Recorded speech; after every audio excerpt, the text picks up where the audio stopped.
Ramai antara kita nak tambah pendapatan dan capai kebebasan kewangan. Tapi, macam mana cara yang paling praktikal untuk orang biasa macam kita ni?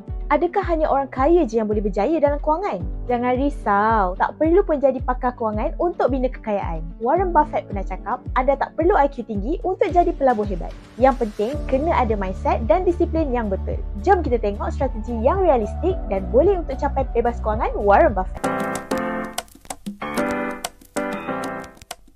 Segalanya bermula dengan cara kita tengok duit. Kalau mindset kita ni masih ditakut yang lama, memang susahlah nak ke depan. Orang biasa akan anggap duit sekadar untuk bayar bil dan beli barang keperluan. Tapi orang kaya nampak duit sebagai alat untuk jana lebih banyak duit.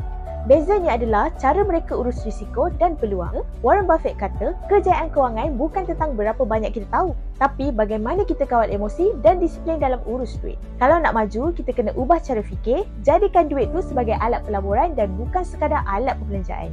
Dah faham mindset yang betul? Sekarang kita kena cari cara untuk tambah pendapatan. Kalau hanya bergantung pada gaji, susahlah nak grow financially. Nak tunggu kenaikan gaji pun belum tentu cukup. So, kena cari pendapatan sampingan.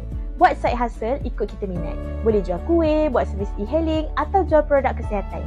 Kalau minat bisnes, Shopee dan Lazada boleh jadi pilihan tanpa perlu modal besar. Tak minat berniaga? Guna kemahiran yang ada.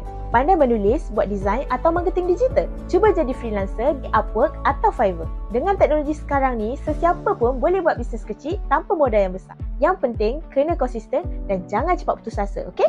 Dah ada extra income, jangan cepat sangat belanja. Sebaiknya kita cari cara untuk gandakan duit yang ada tu. Melabur ni cara yang paling berkesan untuk kita gandakan duit kita.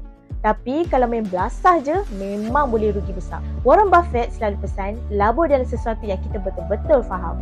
So, nak mula macam mana? Boleh start dengan saham atau ETF. Kalau tak tahu nak pilih, saham syarikat besar macam Apple atau ETF seperti S&P 500 atau Bursa Malaysia biasanya pilihan yang lebih stabil untuk jangka masa yang panjang. Kalau ada modal lebih, boleh pertimbangkan beli hartanah sebab nilainya makin naik dari masa ke semasa. Yang paling penting, jangan cepat sangat nak cash out keuntungan.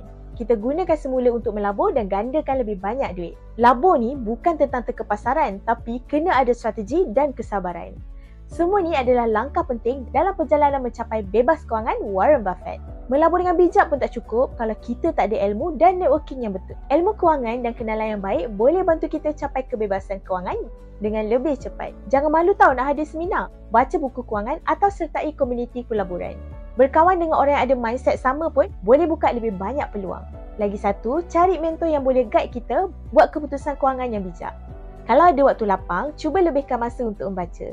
Warren Buffett cadangkan pada kita untuk baca 500 helai muka surat setiap minggu. Rich Dad, Poor Dad oleh Robert Kiyosaki antara buku yang boleh buka minda tentang cara orang kaya urus duit mereka. Ilmu dan networking yang betul boleh buat perjalanan kewangan kita lebih lancar dan terarah. Dari gaji RM2,000 nak naik ke RM10,000 sebulan bukan benda yang mustahil. Tapi ia perlukan usaha, disiplin dan perubahan mindset. Dengan strategi yang betul dan kesungguhan, kebebasan kewangan bukan sekadar angan-angan. Seperti yang Warren Buffett kata, apa yang anda perlukan adalah temperamen yang betul. Jadi, teruskan usaha melabur dengan bijak dan jangan pernah berhenti untuk belajar. Dengan langkah-langkah ni, anda selangkah lebih dekat dengan bebas kewangan Warren Buffett. Kalau ada sebarang pertanyaan atau ada tips lain yang nak share, anda boleh komen saja di ruangan komen di bawah dan jangan lupa subscribe ke YouTube channel Direct Lending, pakar pinjaman anda untuk info pinjaman dan tips kewangan yang santai.